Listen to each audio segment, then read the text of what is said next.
Yo, what is going on, homies? It's your boy Stumped back for another Optc video, and in today's video we're taking a look at the Treasure Sugo Fest that is about to release in less than a day's time on Optc Global, and we're having a look at the new characters, as this treasure map is where things get a little bit interesting. The treasure map units that release that normally do their crappy old specials that are good for treasure map, they sit in your box, they collect dust, and they're just literally good for looking at. That's basically it. Now they actually have use outside of treasure map. So the three treasure map units that we have here are Luffy, Old Man Hio, and Donbu. So you'll notice something else funky about the banner. Big Mom Kaido. Big Mom vs Kaido is on this banner, and part 2 of this banner is actually pretty damn decent. Now, I don't know if it's been confirmed or not. Have heard whispers that it is, and have heard whispers that it isn't. But if this is a 10 Sugo banner, part 2 is almost like a must summon, especially if you guys skip the Halloween Legends. But we'll talk about that in a second. Let's take a look at this Sugo structure first. So, first multis, 30 gems. Very nice to see the discounts back after what was a bit of an atrocity for the Big Mom versus Kaido banner. The second multi is a Sugo Fest or rate boosted character, which are, if it's a Sugo Fest character and there's 1 in 10, like, oh my god. The third multi, you get the guaranteed 5-star Donbu. You get fourth multi is a 1-gem multi, which is great to see, but again, Bandai, where was that for the Big Mom Kaido banner? Fifth multi is a just a Sugo Fest character. Sixth multi is a Sugo Fest or rate boosted character. I really don't like the rate boosted part, but I mean, I guess the treasure map units are rate boosted characters, so there's that. And I guess you're going into these banners looking for the treasure map units, but at the same time, like, when you see part 2, man, like, holy moly. Seventh multi is guaranteed to be either Luffy Taro or Old Man Hio. Luffy Taro is the highest point booster. I do actually like Hio better as a unit, but we'll talk about them in a second. Eighth multi is a 1-gem. Ninth multi is a Sugo. I would not be going past 7 multis if you are pulling on this banner. And the 10th multi is a Sugo Fest exclusive or rate boosted character. The steps are pretty much exactly the same for part 1 and part 2, but on part 1 you get Donbu, and part 2 you don't. The 7th step is the same for both though. So, what do these characters do? Why are we talking about them today? So, the first character is Luffy Taro. He's a strength unit, which is very, very nice. His special cuts one enemy's HP by 20% on a 12-turn cooldown, reduces bind by 3 turns, boosts the type of normal attacks for strength and in characters by 1.75 for 3 turns. And in treasure map, it's 2.25, which is really, really good. Really, really strong. 1.75 times color affinity booster outside of treasure map for 2 very good colors is not that great, but because it's 3 turns, man, that's really, really nice. Very nice. Plus, he does a HP cut, and he has a little bit of utility. Captain ability, who cares? Crewmates gives HP to strengthen in characters, and character's recovery slot is carried over to the next turn if the character lands a perfect strike. But that's really, really good for Big Mom teams. Really, really good. So, he does have a support as well, and this is where things get a little bit nutty. The supports on treasure map units start to get a little bit crazy. Once per quest, if a character deals a damage dealing or damage dealing special, reduces crew's blind, despair, and paralysis by 2 turns, which is just absolutely nutty. So for a treasure map character, this support is actually pretty good. The downside is he only goes on Yuita's Kid.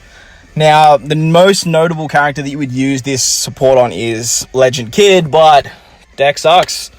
Deck sucks, and that kid is just, he's good, but like, you just run, not most time you run in Kaido, unfortunately. Other notable support you can use him on is obviously Colosseum Kid, which could work very, very well. You could use Kazuna Kid, but I don't think Kazuna Kid does damage until he does his end of turn damage, so there is that. But nevertheless, he's a pretty good unit, and moving forward, these treasure map units are going to be very, very good. So the next treasure map unit is Old Man Hio. Old Man Hio's special is Ryu, which is awesome. He goes down to 13 turns. Reduces all enemies' threshold by 5 turns and attack down by 5 turns, which is very, very strong. He then boosts slot effects by 1.75 for 1 turn, and if you're in treasure map, he does it for 2.25 times. Very, very strong special, great utility, great orb boost, especially in treasure map. Outside of treasure map, he is useful, but 1.75 is pretty low. Captain ability, don't worry about that. Unfortunately, he doesn't have any, like, crewmate abilities, which is a little bit annoying, but it is what it is. His support, however, goes on Monkey D. Luffy, and his support, if the character uses a special at any time, he reduces crew's attack down and enemy's threshold by 2 turns. Very, very strong support on a very good character that has many, many characters in the game just by using a special. So that's very, very strong, and he's the reason why I'm summoning. I really want to get my hands on this Old Man Hio. The final unit we're going to talk about is Donbu, Mr. Donbu, the Hippo Smile user, or gifter. On a 10-turn cooldown, he decreases chain multiply growth rate and lock by 3 turns and sets the chain multiplier to 2.75. So he's a bit 3 turns is a little bit low, but the fact that he can remove lock chain multiply and then give your own chain multiplier is pretty good, but 2.75 is pretty low as well. 10-turn cooldown is quite nice though. Unfortunately, he doesn't have any supports.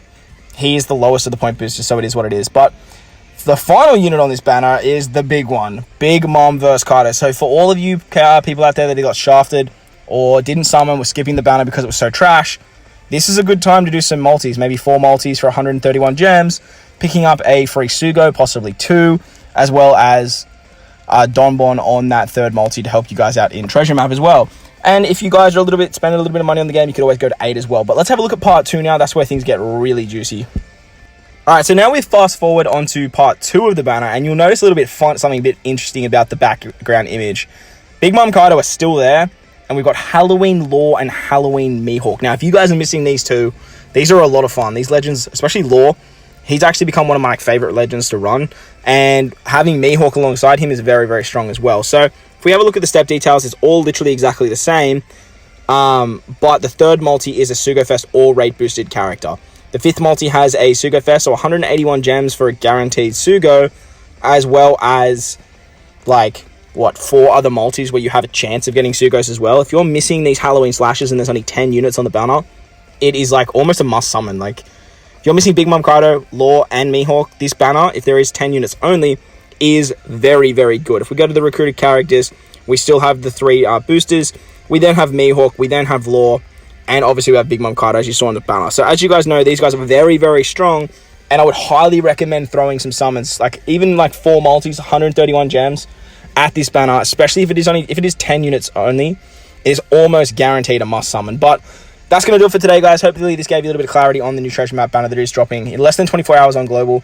I will be doing some summons. I will be streaming the pools, so hop on over to the stream. We'll be streaming at around 12 o'clock Australian Eastern Standard Time, which I think is 3 o'clock Pacific Standard Time. I'm not 100% sure with the time zones, but it'll be literally an hour before the banner goes live. That's the easiest way to put it. But if you guys enjoyed this one, if it helped you guys out, make sure to go down there and belt the like button for me. And if you're new to the channel, consider hitting that big red subscribe button too. But guys, wherever you are in this beautiful world, make sure to enjoy the rest of your day.